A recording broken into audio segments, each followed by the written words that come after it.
Once you have your Spike software open, there are quite a few things you can look at, and we're going to kind of get familiar with what those are. So your best place to start is over here on the left where you have this full menu. Again, making sure by checking the upper right hand corner that you're on the Spike Prime. If this ever is not available to you, for example, it's closed, you can always click on the home button, or that's going to be your best way to get to it. You can also go to help and click on the Spike app help, and it will pull that back up as well.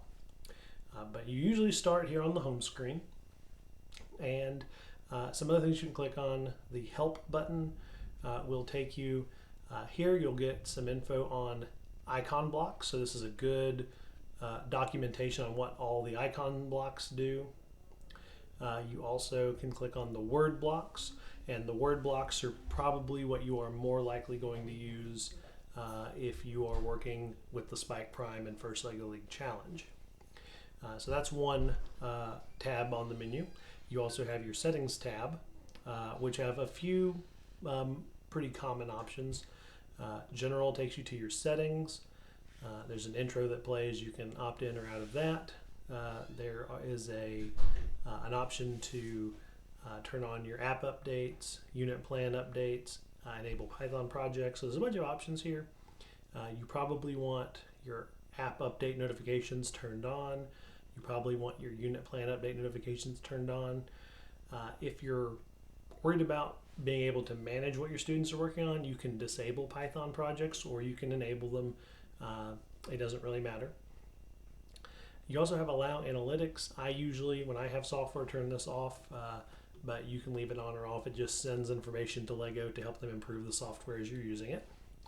And that's going to be true for most software. If you have an analytics option, it's just going to send data back to the publisher to say, hey, here's how my software is running, if you need anything to fix it. You also have the language options, which if you're watching this and hearing me, you probably have United States English selected, but you have other options, including other variants of English, as well as several other languages that are available to you. Finally, we have legal. This is just a bunch of boilerplate and a bunch of legal notices, pretty common with any software you use, but make sure you read over that. So that's help and settings, and then the other menu items are going to get a little more detailed and they're going to tie back into some of the settings.